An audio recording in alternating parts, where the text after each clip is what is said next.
സ്വദേശി മുഹമ്മദ് സെയ്ദ്, ബാലരാമപുരം സ്വദേശി മുഹമ്മദ് അബീൻ എന്നിവരെയാണ് വിഴിഞ്ഞം പോലീസ് പിടികൂടിയത്. ഇക്കഴിഞ്ഞ 26-ന് പുലർച്ചെയാണ് മോഷണം നടന്നത്.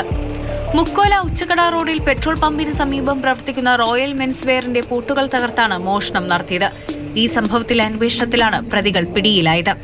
ഇവരെ ചോദ്യം ചെയ്തതിൽ നിന്നുമാണ് 14ഓളം മോഷണ കേസുകൾക്ക് തുമ്പായത്.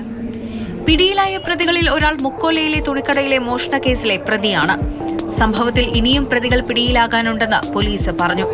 മുക്കോലയിൽ നിന്നും വസ്ത്രശേഖരം, വിവിധതരം വാച്ചുകൾ, പെർഫ്യൂമുകൾ, 4000-ലധികം രൂപ എന്നിവയാണ് മോഷ്ടിച്ചത്. മാസ്ക് ധരിച്ച 2 പേരാണ് മോഷണം നടത്തുന്നത് എന്ന് CCTV ദൃശ്യങ്ങളിൽ നിന്നും വ്യക്തമായി.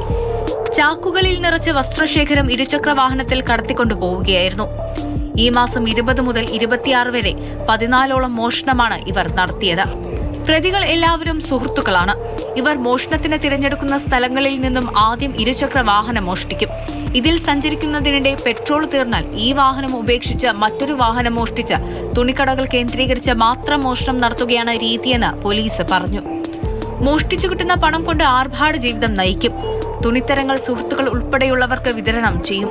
മോഷണ കേസിൽ ഇവരെ പിടികൂടുന്നത് ആദ്യമായാണ്. പ്രതികൾ തമിഴ്നാട്ടിൽ നിന്നും ഓട്ടോറിക്ഷ മോഷണം നടത്തിയതായി സമ്മതിച്ചിട്ടുണ്ട്. വിഴിഞ്ഞത്തും ബാലരാമപുരത്തും 4 കേസുകൾ വീതമുണ്ട്. കൂടാതെ പാറശാല, തമിഴ്നാട്, കളിയിക്കാവിള സ്റ്റേഷനുകളിലും മോഷണത്തിന് കേസുണ്ട്. ഇവരിൽ നിന്നും മോഷ്ടിച്ച ബൈക്കും കസ്റ്റഡിയിലെടുത്തിട്ടുണ്ട്. കോടതിയിൽ ഹാജരാക്കിയ പ്രതികളെ റിമാൻഡ് ചെയ്തു.